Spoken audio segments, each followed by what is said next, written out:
Hey everybody, welcome to another video. Today I'm going to be talking about the concert band song Attack of the Slide Trombones by Mike Hannickel. It's a really cool song. It has some glissandos for the trombone. My plan is to go through each of the instruments in the band and let you know the range and possible difficult things in their sheet music so it can help you to decide if this is something that you want to play with your band. This is Attack of the Slide Trombones by Mike Hannickel. I think this is one of those ones that's just an awesome thing for beginning bands to play. There's lots of good stuff. This is the flute part. And as you can see, we are in the home key, which is the key of B flat concert. It's a pretty simple song. You can see the flutes go up to high B flat, and as we make our way down through, you can see that that is the top note.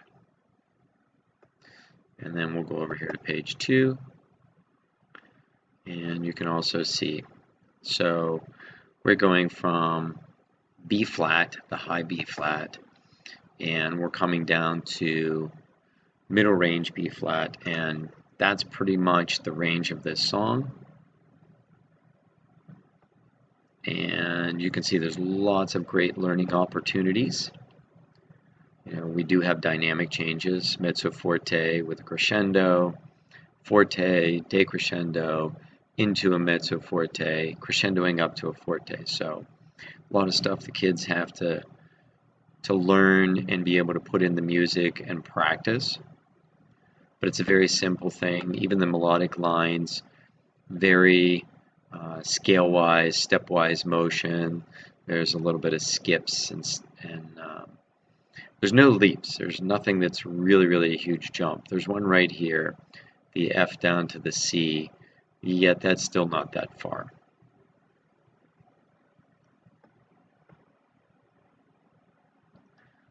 So you can see we still have a lot of dynamic changes from mezzo piano up to forte, which is kind of nice for the kids to be able to do that, be able to play all those different dynamics and change them within the song. There is a Clarinet I and a Clarinet II for this. You always want to make sure that you're looking at clarinet parts. I know most of you do that, but you want to check on if it's going over the break or not going over the break. Sometimes, depending on the clarinets you have in your band, that could make or break whether you play the song or not. Alright, so we're going to have all the same things that we talked about with the flute part in here. And what I think we're pretty much going to do is just go through and see the range that this Clarinet I is in to see if we actually do go over the break. So it is in the concert key, and we are definitely down here with C, middle C, and all those dynamic changes. And they do throw in an F sharp, so that's something that maybe some kids need to learn, or most of them already do know. But as we go down through, you can see very simple. We're going from low C up to an A so far. Not that bad. We do have some jumps, F to C here. I'm going to go over to page 2, and I'm going to show you the end of page 2 because I just want you to see how this ends. We do have a crescendo. They are going to learn a little bit about fermatas also, which is kind of nice. And then things do kind of slow down here with these fermatas, with these 4 fermatas, and then back to the original tempo. So far, this is kind of a pretty easy piece. And that's what you want with your beginners. If the Clarinet I part looked like that, Clarinet II is probably going to be pretty similar. But let's just make sure, and then we'll kind of check out maybe some of the other parts here too. Alright, so once again, we already know this is in concert key of B flat, and we have all the different crescendos and dynamic markings and decrescendos. Those are not going to change. Those are going to stay. So Clarinet II does get down to a low B with middle finger on the bottom hand. So we are kind of going down a little bit lower in the Clarinet II, and it doesn't look like they're extending up past G. You do have this spot right here that you're probably going to have to watch out for some of your clarinets. We're going down to a low G with 3 fingers on the top hand and your thumb and 3 fingers on your bottom hand, then A and middle finger B. So that might be kind of a little bit tricky. And we'll go over to the page 2 and we'll take a look at their ending. And their ending looks pretty similar to what the Clarinet 1s were doing, except for right here. And that's where we're doing that low G, low A, and low B again. Let's take a quick look here at saxophones, generally what the saxophone's going to be doing. And again, they're going to be in the concert key. And we're learning standard time signature too. It's 4/4 time, which is very easy for the beginners to count and play.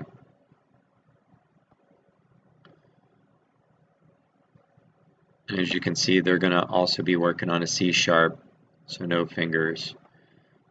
So we got a lot of basic things in this song, basic things. You know, they're basically working on about 5 or 6 notes and then maybe throwing in that extra sharp. And of course, all the dynamics and the fermatos. Let's go check out the trumpet part. There's going to be 2 trumpet parts here, and sometimes you want to be aware of how high your trumpets are going to. I'm guessing with the clarinets staying kind of low and not really going above an A, we're probably going to see that same thing here in the trumpets.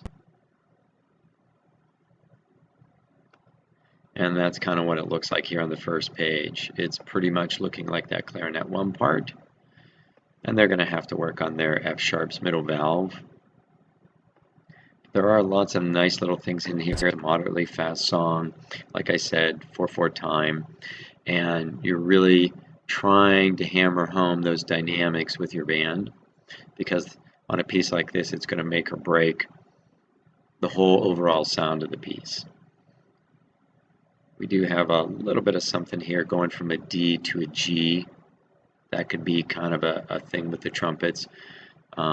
Shouldn't be too bad though, first and third valve to open, but they're really going to have to think that to hit those right pitches there. A lot of repetitive things, which is kind of nice for teaching. So once they learn certain parts, they're going to see that throughout the piece. And then this is kind of finishing up, just like all the other ones did. Let's take a look at low brass and just kind of see what's going on here. This is a piece for trombone. So there is a solo trombone and there is a standard trombone part. And you can do what I did on this piece. I decided not to have a trombone solo, even though I had people who could do it. I let all the trombones do it, which was kind of nice because they all got to kind of experience this special song for trombones. And right here, they're going to be learning something really, really cool. And they're sliding from first position to sixth position, back up the first position. And we're getting some nice slides, and it's a nice forte. They're also going to work on counting multiple measures of rest, which is kind of nice too. It's going to be difficult getting them to slide together, but it's good practice and good listening for them. They do have some dynamic changes that the other groups don't have. And as we go down through, you can see they're going to have some more here. They're sliding from a high B flat. That's actually kind of high for them. We're a 1 octave range here going from the low B flat up to the high B flat. and they're going to have to slide from that B flat down to the F. So we're going to have to go from a first position to a sixth position F instead of playing that in first position. And then they're going to slide the other way from sixth to first. And then they'll have a 4-1 here. So lots of really neat things that they probably haven't seen in their music yet, and it's a lot of fun. And then we have this big ending here where they're sliding between first position and sixth, and they go back and forth. And then, of course, they have to count the rest before they come in again. And then they're the ones doing this slow part where everyone else had the fermata and they were kind of waiting, which is kind of nice there too, giving them a chance to solo a little bit more. Let's take a look at the percussion one part, because I think you're going to want to know what you're dealing with as far as the percussion parts go too. I like to look at all these different parts. They kind of help me decide what I'm kind of doing with the music. You know, at this level, a fourth, fifth, or sixth grade, I'm kind of looking for things that we've gone over that seems pretty easy that we can play. Quarter notes, eighth notes, especially for fourth grade and fifth grade. Some fifth grade and sixth grade I think can go more than that and go up to 16th notes. But as I'm looking through this piece, it seems pretty easy. We've got our snare on top, bass on the bottom, and they're going to have to work on their dynamics, and it's really important that you tell them, you know, that they can play as musical as the rest of the band. We've got a lot of really easy patterns. Snares are resting while the basses play, and then the snares answer that, so there's a lot of trading back and forth. I always think this is a difficult thing for them to play 4 quarter notes without changing tempo. So definitely work on that. And then they're obviously going to have to count some rests and lots of dynamic changes in there for them too, so lots of good learning opportunities. And as we come down to the end, they're also going to have to keep track of this fermata, all the fermata stuff. That is the main parts. You can see we've got parts for mallet, piano, both baritones, tuba, the regular trombone part. Maybe I should just show you that trombone part because it does look different from that solo part, and it should. The solo part should stand out. So you can see this regular trombone part is pretty much following the lines that the rest of the band was playing. So they're off with the rest of the band while the solo trombones are playing that solo part. And that's kind of nice because if you want someone playing the solo, or maybe two as a solee, and you can have the rest of your trombone section having to count different than that lead player or those 2 lead players, which is kind of nice because that's going to build some independence with the rest of your trombones or low brass section. And it follows right along with what everyone else was doing. They have those little bit of jumps right there, E flat to B flat. But you know, this piece of music, all of the range I think is well within, you know, 4th, 5th, 6th grade. 6th grade this should be very easy for. 5th grade it goes half and half. Half are going to have a little bit of trouble. Half of them are going to get this so easy like a 6th grader. 4th grade's going to have to work for it a little bit more, but it's very, very doable, especially if you have the time to do it. And there's some really nice learning involved here. Let me know in the comments below if there's any band songs you would like me to go through and review.